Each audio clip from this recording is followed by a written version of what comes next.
मतलब ये मिक्स्ड मामला है, ये मिला जुला मामला है, केवल ब्लैक एंड व्हाइट में इसको नहीं देखा जा सकता। लेकिन मैं इसको लेकर पुष्पेंद्र जी के पास चलता हूं। पुष्पेंद्र जी, तो फिर ऐसे में यह फैसला करना पड़ेगा क्या कि कौन ज्यादा बेजा इस्तेमाल करता है सीबीआई का?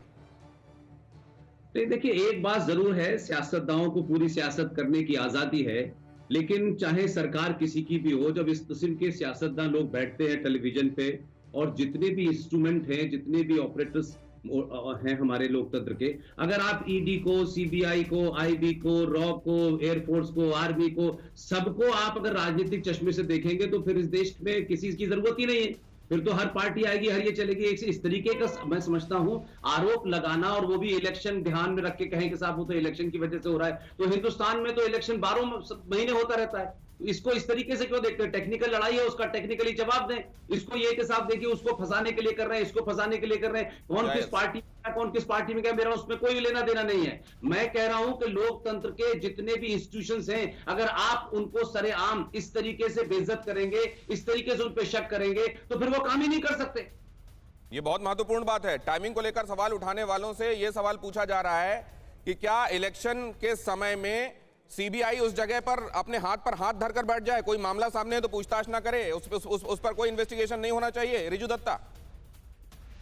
मैं मानता हूं कि जो पुष्पेंद्र जी ने अभी कहा है, पर एक चीज मैं उनको बता देना चाहता हूं, जो हमारे आर्मी है, एयरफोर्स है, नेवी है, हम उनका इतना सम्मान करते हैं क्योंकि वो हमारी सरहदें गार्ड करती है और उनमें कोई उनके ऊपर उंगली नहीं उठा सकता। पर आपको ये भी समझना पड़ेगा सर कि जो मैं क्रोनोलॉजी का बात करता हूँ, अनुक्रम का बात करता हूँ कि इस प्रदेश में जब भी इलेक्शन होता है, जिस भी प्रदेश में इलेक्शन होता है, इलेक्शन के ठीक 7 दिन 1 महीने पहले ही क्यों सीबीआई ईडी आप पर्चा देने चली जाती है? ये भी तो आम जनता पूछेगी।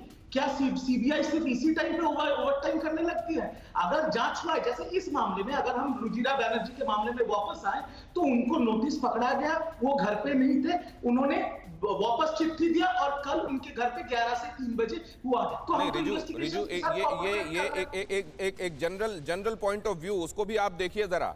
बीएसएफ को लेकर आप शिकायत करते हैं, वो ये कहते हैं कि देखिए धमका रहे हैं उन लोगों को जो तृणमूल कांग्रेस के समर्थक हैं। आप इलेक्शन कमीशन को लेकर गाहे बगाहे शिकायत कर चुके हैं, मीडिया अक्सर आपके निशाने में रहता है, ये किसी से छिपी हुई बात नहीं है।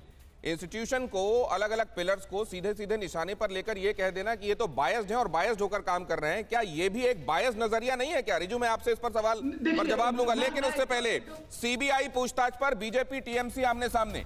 कैलाश विजयवर्गीय ने कहा सबूत मौजूद हैं और उनके खिलाफ हैं। ममता बनर्जी बोली मैं चूहों से नहीं डरती हूं।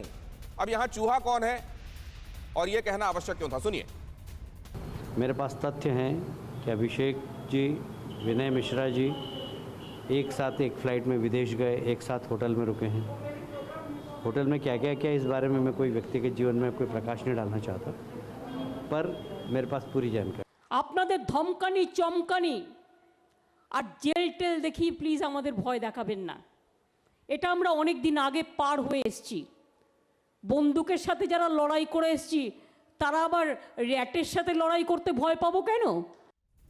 फिक्र आपकी, सोमवार से शुक्रवार रात 9 बजे सिर्फ TV9 भारतवर्ष पर।